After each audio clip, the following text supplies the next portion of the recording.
नमस्कार। सुबह की बड़ी खबरों में आपका स्वागत है। मैं हूं आपके साथ रियासत हुसैन उस्मानी और आप देख रहे हैं भारत दर्पण। सबसे पहले बात करते हैं बाजार दर्पण की। 9 मई 2026 को स्टॉक मार्केट रहा बंद और 11 मई 2026 को स्टॉक मार्केट हाई पर खुलने के आसार हैं। गोल्ड यानी सोना घटकर 1,53,120 रुपए पर पहुंचा, जबकि सिल्वर यानी चांदी घटकर 2,62,330 रुपए पर पहुंची। अमेरिकी डॉलर घटकर 94.4 रुपए पर पहुंचा, जबकि क्रूड ऑयल घटकर 101.3 डॉलर पर पहुंचा।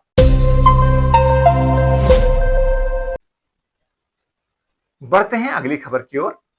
बंगाल की राजनीति में आज का दिन इतिहास के पन्नों में दर्ज हो गया है।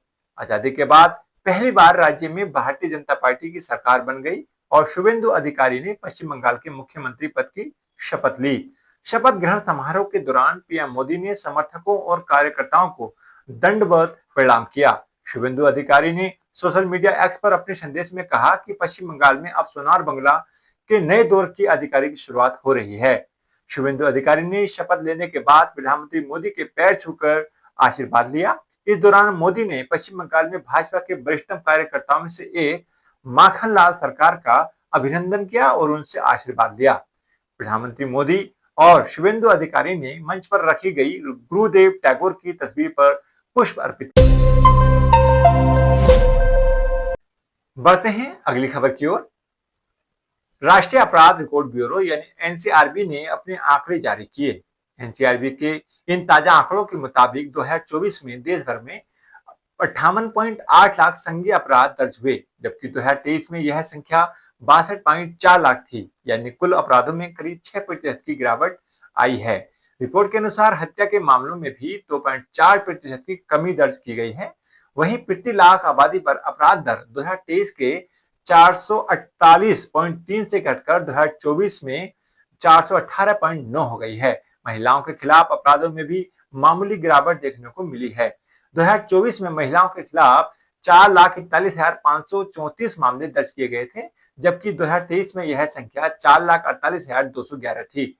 महिलाओं के खिलाफ अपराध की दर घटकर प्रति लाख महिला आबादी पर 64.6 रह गई है, जो 2023 में 66.2 थी। एनसीआरबी के आंकड़ों के मुताबिक हालांकि काम ही सही, लेकिन सुधार तो होता दिखाई दे रहा है, लेकिन फिर भी देश में स्थिति अब भी गंभीर बनी हुई है।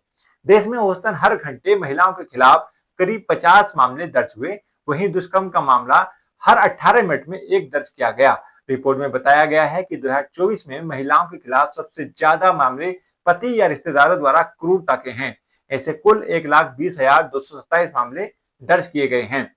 इसके अलावा महिलाओं के अपहरण और किडनैपिंग के 67,829 मामले तथा पॉक्सो एक्ट के तहत 67,809 मामले दर्ज हुए हैं।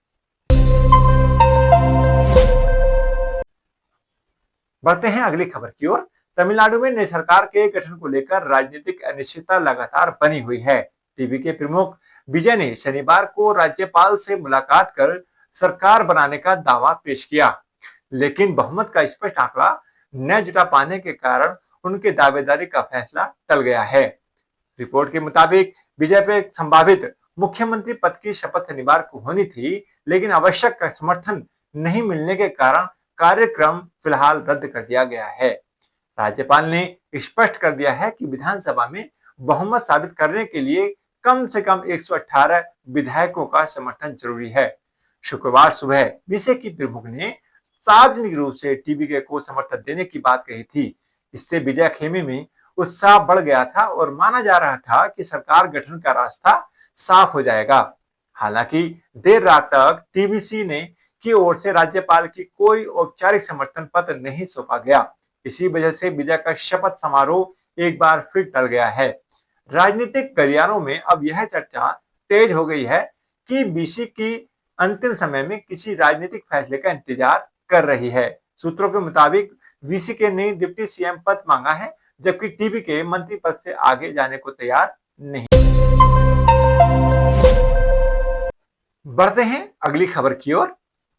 भारतीय तटरक्षक बल में स्वदेशी फास्ट पेट्रोल वेसल अचल को शामिल किया गया है, जिससे देश की समुद्री सुरक्षा और मजबूत होगी। यह पोत गोवा शिपयार्ड द्वारा निर्मित है और आत्मनिर्भर भारत अभियान का प्रतीक है, जिसे गुजरात के वाडीनार में तैनात किया जाएगा। भारतीय समुद्री सीमा की सुरक्षा को और पुख्ता करते हुए शनिवार को फास्ट पेट्रोल वेसल यानी अंचल को आधिकारिक रूप से भारतीय तटरक्षक बल में शामिल कर लिया गया। गोवा शिपयार्ड लिमिटेड द्वारा निर्मित यह जहाज अदम्य श्रेणी के 8 जहाजों की श्रृंखला का 5वां जहाज है। अचल का निर्माण पूरी तरह से स्वदेशी तकनीक पर आधारित है, जिसमें 60% से अधिक उपकरण भारतीय हैं। बढ़ते हैं अगली खबर की ओर। केंद्र सरकार ने लेफ्टिनेंट जनरल एनएस राजा सुब्रमणी को नया चीफ ऑफ डिफेंस स्टाफ यानी सीडीएफ नियुक्त किया है। वे जनरल अनिल चौहान का स्थान लेंगे, जिनका कार्यकाल 30 मई 2026 को समाप्त होने वाला है। देश के सर्वोच्च सैन्य अधिकारी के रूप में कार्यभार संभालने के साथ साथ लेफ्टिनेंट जनरल राजा सुब्रमणी पदभार ग्रहण करने की तिथि से अगले आदेश तक भारत सरकार के सैन्य मामलों के विभाग में सचिव के रूप में भी कार्य करेंगे। रक्षा मंत्रालय ने बताया 4 दशकों से अधिक की विशेष सेवा के साथ एक उच्च सम्मानित अधिकारी लेफ्टिनेंट जनरल राजा सुब्रमणी वर्तमान में सितंबर 2025 से राष्ट्रीय सुरक्षा परिषद सचिवालय में सैन्य सलाहकार के रूप में कार्यरत। बढ़ते हैं अगली खबर की ओर। पश्चिम एशिया में लंबे समय से जारी तनाव और संघर्ष के बीच अमेरिका और ईरान के रिश्तों में नरमी लाने की कोशिश फिर तेज होती दिखाई दे रही है। रिपोर्ट्स के मुताबिक दोनों देशों के बीच अगले सप्ताह पाकिस्तान की राजधानी इस्लामाबाद में नई बातचीत होने की संभावना है। एक रिपोर्ट में दावा किया गया है कि अमेरिका और ईरान मध्यस्थ देशों की मदद से एक प्रारंभिक समझौता मसौदे पर काम कर रहे हैं। माना जा रहा है कि यह मसौदा आगे चलकर 1 महीने तक चलने वाली औपचारिक वार्ता की नींव बन सकता है। हालांकि दोनों देशों के बीच कई मुद्दों पर अब भी गहरे मतभेद बने हुए हैं, लेकिन युद्ध की स्थिति को नियंत्रित करने और क्षेत्रीय स्थिरता को बनाए रखने के लिए बातचीत को अहम माना जा रहा है।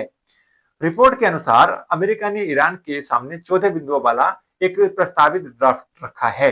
इसमें ईरान के परमाणु कार्यक्रम और हार्मुज चैनल में बढ़ते तनाव को कम करने जैसे अहम मुद्दे शामिल हैं। अमेरिका प्रशासन का मानना है कि यदि इन मुद्दों पर सहमति बनती है तो क्षेत्र में सैन्य तनाव कम किया जा सकता है। इसके साथ ही सीज फायर को लंबा करने की संभावना भी बढ़ सकती है। अमेरिकी राष्ट्रपति डोनाल्ड ट्रंप ने भी संकेत दिए हैं कि उन्हें ईरान की ओर से जल्द जवाब मिलने की उम्मीद है। ट्रंप प्रशासन इस बातचीत को खाड़ी क्षेत्र में स्थिरता बहाल करने की दिशा में महत्वपूर्ण कदम मान रहा है। बढ़ते हैं अगली खबर की ओर। दुनिया के कई देशों में हंटा वायरस संक्रमण के मामलों ने स्वास्थ्य एजेंसियों की चिंता बढ़ा दी है। अटलांटिक महासागर में चल रहे क्रूज शिप एमवी होंडियस पर सामने आए मामलों के बाद डब्ल्यूएचओ और अमेरिकी सीडीसी अलर्ट मोड में है। हाल ही में सामने आए आंकड़ों से पता चलता है कि यह वायरस होने के साथ साथ बेहद घातक साबित हो सकता है। यह खतरनाक हंटा वायरस मुख्य रूप से चूहों के जरिए फैलता है। संक्रमित जानवरों के मल या लार के संपर्क में आने से इंसानों को संक्रमण हो सकता है। अमेरिका महाद्वीप में इसका महत्वपूर्ण और खतरनाक रूप एंडीज हंटा वायरस पाया जाता है, जिसमें सीमित स्तर पर स्थान से इंसान में संक्रमण संभव है। तो ये थी आज की बड़ी खबरें। ऐसे ही खबरों के लिए देखते रहिए भारत दर्पण। धन्यवाद।